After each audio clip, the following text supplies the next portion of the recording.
안녕하십니까. 암호화폐 정보를 전달해드리는 닥터 비트맨입니다.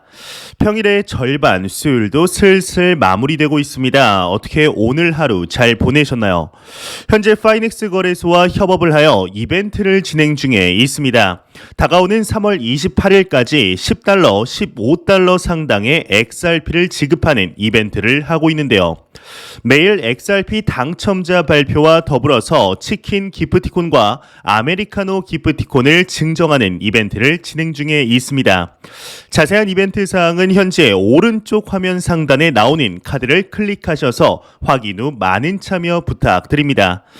오늘 남은 시간도 잘 마무리하시길 바라면서 내용 바로 시작하도록 하겠습니다. 구독과 좋아요, 알림 설정 부탁드립니다. 현재 암호화폐 시장이 그리 나쁘지 않은 모습을 보임에 따라 시장의 단기 방향성에 관한 분석들이 지속적으로 나오고 있습니다. 예, 트위터에 한 분석이 올라왔는데 비트코인의 가격을 기준으로 45,880달러 가격대가 저항선이며 이를 돌파 시 더욱 높게 상승이 가능하다고 하는데요. 이게 정확히 어떠한 내용인지 같이 한번 보도록 하겠습니다. 네, 사진을 보시게 되면 프란스라는 인물이 하나의 분석을 내놓았는데 이를 간단하게 해석을 하자면 비트코인의 가격이 42,500달러를 돌파하면서 상승의 움직임을 보이고 있다. 비트코인 4시간봉 차트를 보면 상대 강도 지수, 즉 RSI 다이버전스와 함께 컵앤핸들 패턴이 나타났다는 것인데요. 이를 기준으로 45,880달러가 상승 저항 가격대라는 것이죠. 일단 여기서 말하는 상대 강도 지수 RSI는 흔히 과매수, 과매도를 수치화한 지표입니다. 보통 이 지수가 50 이하이면 상승을 예측하게 되는데요. 이 프란스라는 인물이 컵앤핸들 패턴에 관한 사진 한 장을 추가적으로 공유하였습니다. 사진을 보시게 되면 방금 전 차트가 현재 선행이 되고 있으며 더욱 큰 상승에 다가왔다는 것이죠. 참 이렇게만 이제 진행이 된다면 너무나 좋을 것 같은데 과연 어떻게 진행이 되게 될지 최근의 분위기를 보았을 때는 충분히 기대해 보아도 좋을 것 같은데요. 이러한 기술적 가격 분석 소식과 더불어서 지난 2021년 암호화폐 시장의 대장 코인이죠. 비트코인보다 더욱 높은 상승률을 보여주었던 코인이 하나 있습니다. 바로 시가총액 2위의 부대장 코인 이더리움인데요. 이더리움의 경우는 작년 비트코인의 상승률을 훨씬 뛰어넘으며 일각에서는 비트코인도 추월하는 것이 아니냐는 언급들이 나왔었는데 오늘 새로운 소식이 하나 나왔습니다. 지금부터 3개월 뒤인 6월 중순경 크립토 역사상 가장 역사적인 사건이 이루어진다고 하는데요. 이게 무슨 내용인지 같이 한번 보도록 하겠습니다. 이더허브 설립자 이더리움 병합 예상 시점 6월 22일이다 헤드라인이 장식이 되어 있습니다. 이더리움 코어 개발자 팀 베이코의 경우는 트위터를 통해 실행 레이어와 컨센서스 레이어, 즉 이더리움 1.0과 이더리움 2.0의 병합이 코앞으로 다가왔다며 레이어 1 팀이 현재 역량을 최대치로 끌어올리고 있다 밝혔다고 합니다. 이더허브의 설립자 앤서니 사사노의 경우는 또한 같은 날 트위터에서 이더리움 병합 예상 시점은 오는 이제 6월 22일이라며 이는 크립토 역사상 가장 역사적인 사건 중 하나라고 전했다고 하는데요. 앞서 컨센시스 CEO 조셉 루빈의 경우는 2분기 이더리움 2.0 출시를 확신한다 전한 바 있었다고 하네요. 일단 여기서 말하는 이더리움 2.0의 경우는 현재 이더리움의 최종 목표인 POS로의 전환을 의미하게 되는데 특히나 이더리움의 경우는 현재 채굴 방식으로 인하여 너무나 많은 인센티브를 채굴자들이 가져간다고 이 조셉 루빈에게서 발언이 나온 적이 있었습니다. 이 말인즉슨 POS로 전환이 된다면 인센티브가 이제 채굴에 비해 줄어든다는 것인데 작년 2021년 8월 이루어진 런던 하드포크 업그레이드의 성공에 따라 이더리움에는 소강 메커니즘이 도입이 되었죠. 얼마 전 이더리움 탄생 최초로 디플레이션까지 발생을 하였는데요. 하지만 이는 잠깐 발생을 한 것이지 이것이 이어지지는 않았습니다. 하지만 POS로 전환이 된다면 디플레이션이 지속적으로 발생을 할 것이며 이더리움의 계단 가치는 더욱 상승하며 이것이 곧 이더리움을 보유하고 있는 모든 투자자들에게 이익으로 돌아갈 것이라는 말이죠.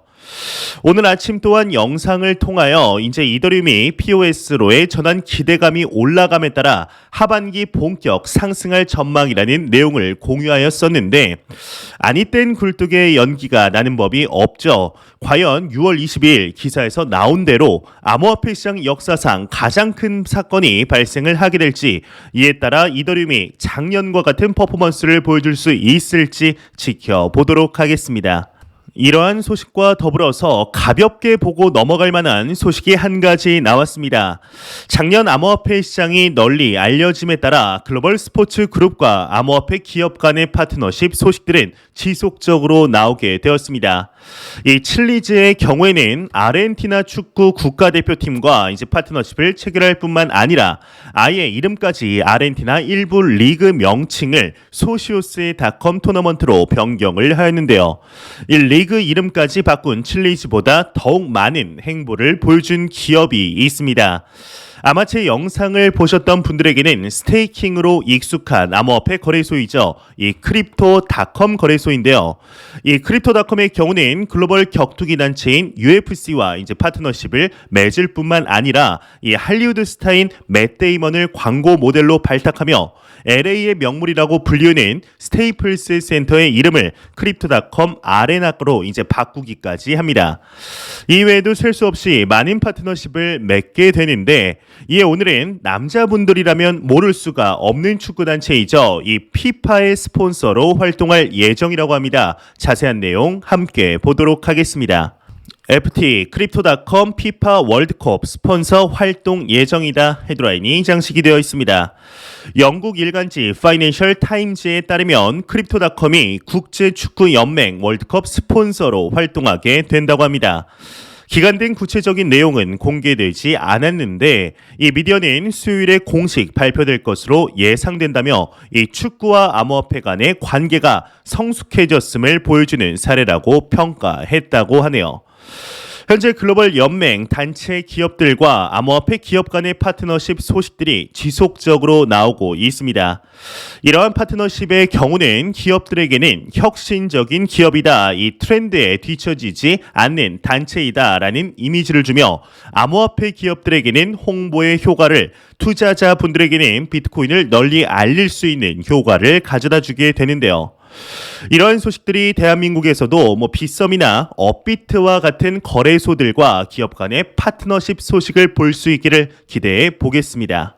이러한 소식과 더불어서 현재 암호화폐 시장이 제도권으로의 진입 가속화가 이루어지면서 글로벌 금융의 중심이죠. 이 미국에서 많은 소식들이 나오고 있는데요.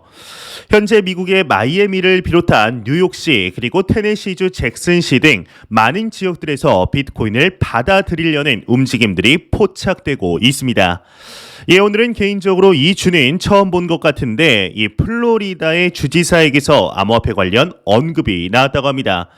현재 플로리다의 주지사는 론 드산티스라는 인물인데요. 과연 암호화폐 관련 어떠한 언급을 하였을지 같이 보도록 하겠습니다. 플로리다 주지사 기업의 암호화폐 납세 허용해야 한다 헤드라인이 장식이 되어 있습니다.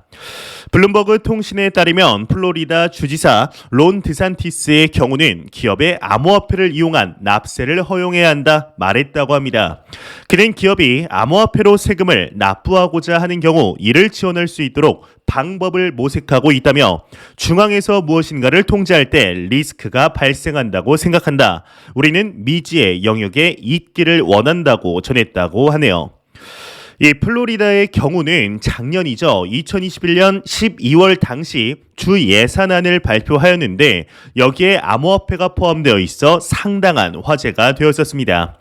비용은 한화 기준 이제 8.2억 원 규모로 다소 적은 듯 보이기는 했으나 그럼에도 아무것도 안 하는 주들과 비교했을 때는 상당한 진전이었는데요. 확실히 미국 내에서 암호화폐 시장에 대한 진전의 속도가 올라가고 있는 것이 느껴지고 있습니다. 이러한 흐름들은 시간이 갈수록 가속화될 것으로 전망이 되는데 앞으로 새로운 주들에게서 암호화폐 관련 소식들이 나올 것으로 보이죠.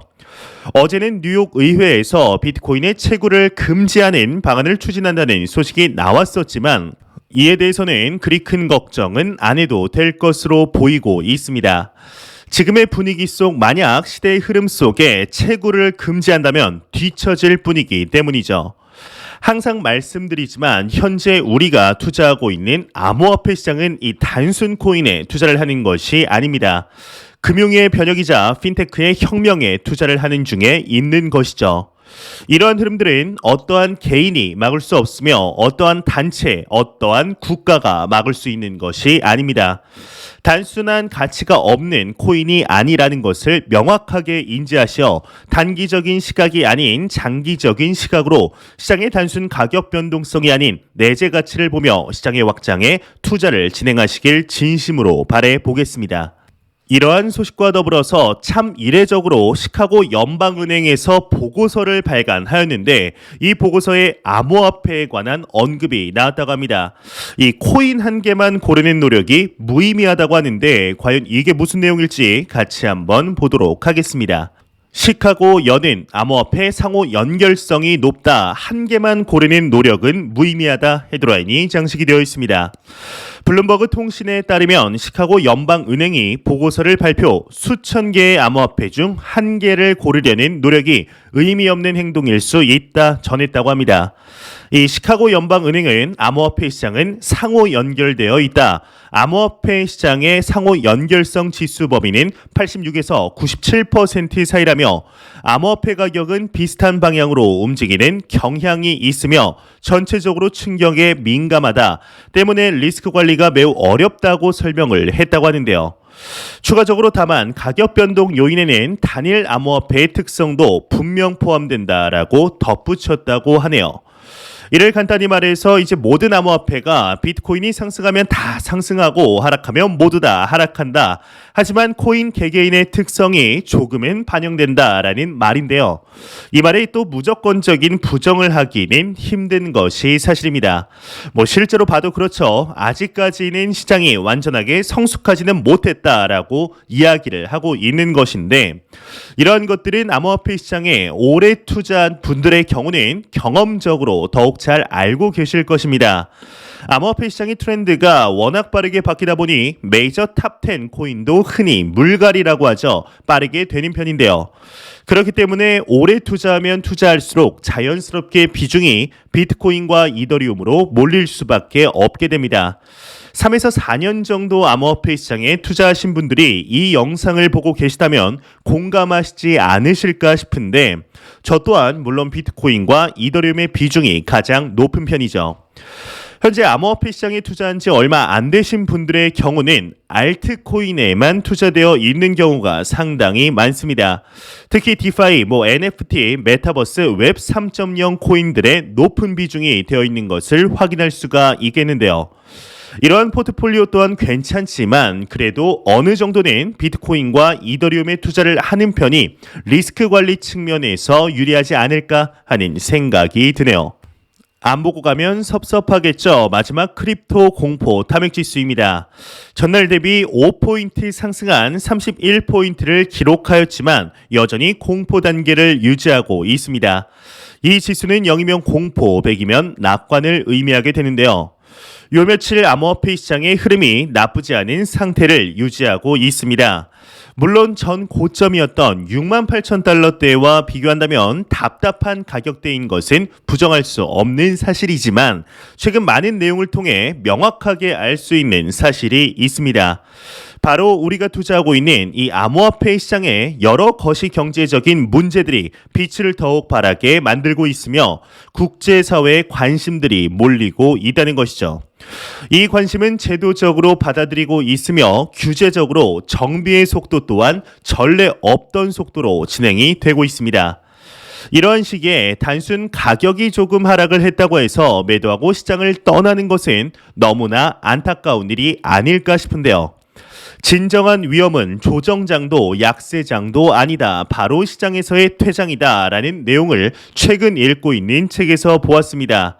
참 이 내용을 보며 많은 생각이 들었는데 현재 우리가 살고 있는 사회는 이제 자본주의라고 부르고 있죠. 이 자본주의 시스템 하에 자면서도 나의 자산이 일하게 만드는 방법은 투자밖에 없는 것이 사실입니다. 물론 이제 거대한 사업체를 만들며 시스템을 구축하여 자면서도 직원들이 나를 위해 일을 하게 만들 수도 있겠으나 이 평범한 사람들과는 동떨어진 이야기이죠. 우리가 바로 직관적으로 실행할 수 있는 것은 투자이며 이 투자할 수 있는 수많은 자산군 중에 암호화폐 시장이 가장 빠르게 우리를 경제적 자유에 도달시켜 줄 것입니다. 이것에는 개인적으로 100% 확신이 있습니다. 현재 여러분들의 계좌가 약간의 이익만을 보았더라도 심지어 마이너스를 나타내더라도 전혀 상관이 없습니다. 올바른 투자 방법으로 10년간 지속한다면 현재 투자하는 누구나 경제적 자유에 도달할 것이라는 100%에 가까운 확신이 있는데요. 물론 모든 것의 100%는 위험하지만 저는 그렇게 생각하고 있습니다.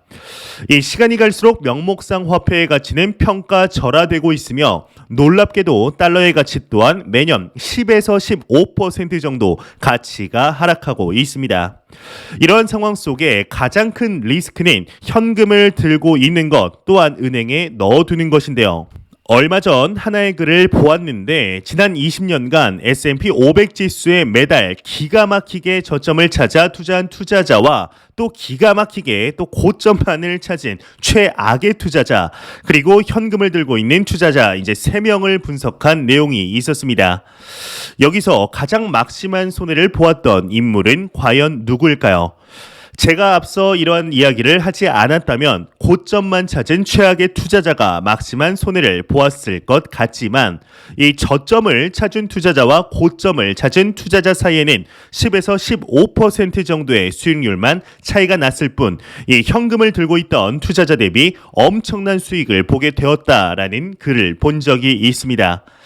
이 내용을 보며 다시 한번 마켓 타이밍, 즉 시장의 저점을 찾으려는 노력이 크게 의미 없다는 것을 다시 한번 되새기게 되었는데 이 투자의 확신이 있다면 right now, 지금 당장 투자를 진행하시길 바라며 매일같이 말씀드리지만 절대로 단기적인 시각이 아닌 장기적인 시각으로 또한 오랫동안 함께할 수 있는 여유 자금을 통하여 투자를 진행하시길 진심으로 바라보겠습니다. 보겠습니다.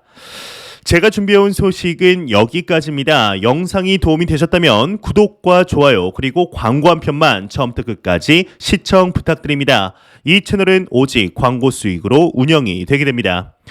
항상 영상 시청해 주시는 시청자분들, 구독자분들 너무나 감사드립니다. 오늘 남은 시간도 잘 마무리하시길 바라면서 저는 더욱 도움이 되는 영상으로 내일 아침 출근 시간 찾아뵙도록 하겠습니다. 지금까지 닥터 비트맨이었습니다. 감사합니다.